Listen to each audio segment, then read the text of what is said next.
There's a scene that repeats itself every winter in millions of backyards around the world. A well-meaning person looks out the window, sees the birds shivering outside, feels their heart tighten, and thinks, "I need to do something." So they head to the kitchen, grab whatever's on hand, and do the best they can. The problem is that sometimes that best they can just isn't enough. Sometimes, without realizing it, they're actually making things harder for the birds. Today, I'm going to show you 5 ways that truly work to help birds make it through the coldest days of the year. Simple, practical steps, grounded in real biology, not just good intentions pointed in the wrong direction. And way number 5? It's the easiest of all. It fits into any routine, costs absolutely nothing. And for a reason I've never fully understood, it's the most forgotten of all. By the end of this video, you'll understand why it might save more lives than the previous 4 combined. But before we begin, have you ever watched a bird puff up its feathers in the cold and wondered exactly what it was doing? In the next few minutes, everything will make sense. Most people, when they want to help birds in winter, head to the pantry and grab whatever's available. Cooked white rice, stale bread, crumbled crackers. Their heart is in the right place, but the food, not always. During harsh winter, a bird's body runs like an engine at full throttle. To keep its internal temperature around 104 degrees Fahrenheit, when outside it might be 40, 32, or even below zero, it needs to burn energy constantly and intensely. Simple carbohydrates like bread and rice deliver a quick burst of energy that disappears fast. It's like throwing paper into a fireplace instead of logs. What they truly need are high-quality fats and proteins.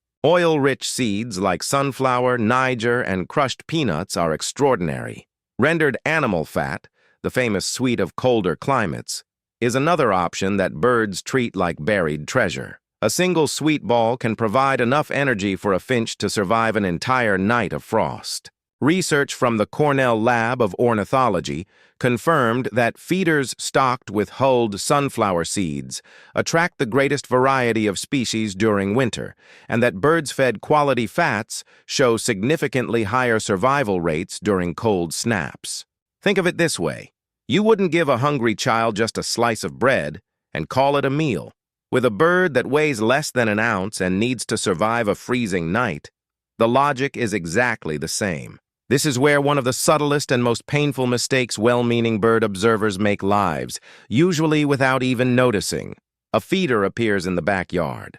The local birds begin to take notice. They fly over, test it, find food.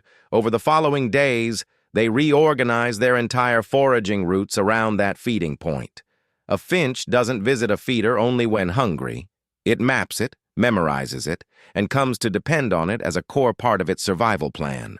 And then, after a rainy week, some fatigue, or simple forgetfulness, the feeder runs empty. For the bird, this isn't an inconvenience. It's a crisis.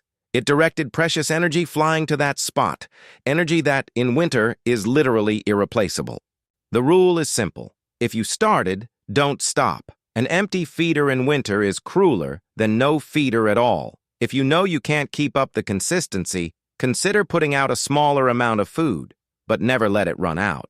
If you don't have a feeder yet but are thinking about setting one up, consider subscribing and liking this video now. That's how this channel reaches more people who want to help birds the right way, and how I keep producing content like this. This surprises a lot of people. In winter, clean, unfrozen water can be scarcer and more urgent than any food. Many observers focus entirely on feeders and forget that rivers, lakes, and natural drinking sources are frozen solid. A dehydrated bird loses its ability to regulate body temperature, and from there, the entire survival system begins to fail in a cascade. Birds need water not only to drink, but to keep their feathers clean and in perfect condition. Dirty or damaged feathers insulate poorly, and in the cold, that can be fatal. In all my years of watching birds, few things have moved me as much as seeing a goldfinch bathing in a heated bird bath on a frosty morning, as if that moment of care were the greatest luxury in the world. The practical solution? A low-voltage bird bath heater, or simply replacing the water with lukewarm water twice a day. Not hot, lukewarm. Just enough to melt any ice and offer clean, drinkable water. A bird with access to clean water in harsh winter has significantly better survival odds than a bird that's only well-fed. Speaking of which, have you ever seen a bird in your backyard doing something you never quite understood?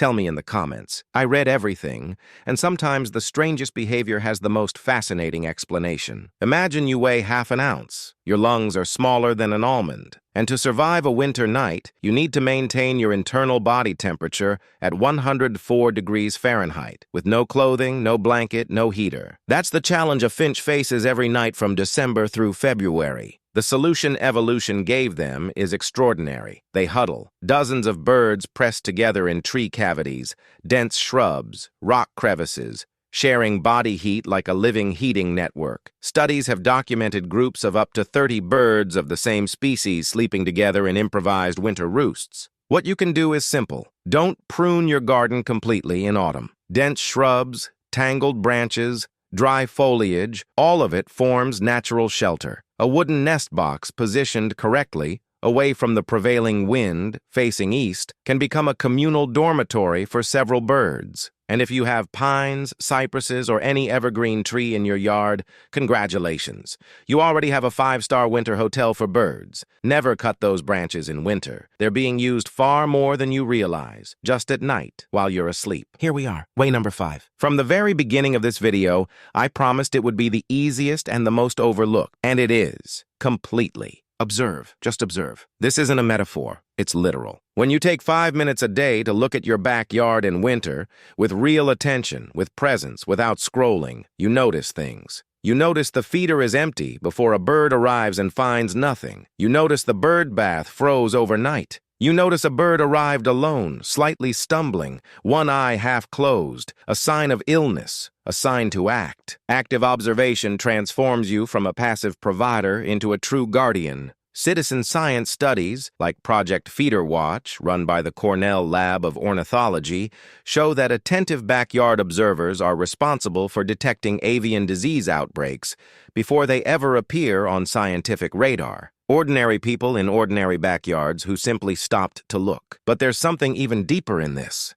During the winter months, when nature seems to be asleep and the world outside turns gray and cold, there's a powerful temptation to shut the windows, close your heart, and disconnect from the natural world. It's in those exact moments that watching birds acts as an anchor, a reminder that life goes on, that resilience lives where you least expect it, that a creature weighing half an ounce greets every dawn as if it were the greatest victory imaginable. Because for them it is.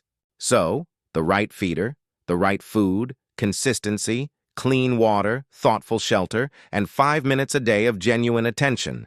That's not much to ask. And for them, it can be everything. Before I go, I want to ask you something. Which of these 5 ways were you not yet doing? Tell me in the comments, because the most honest answer you can give will help other people watching this video understand exactly where to focus. Take care, and happy bird watching.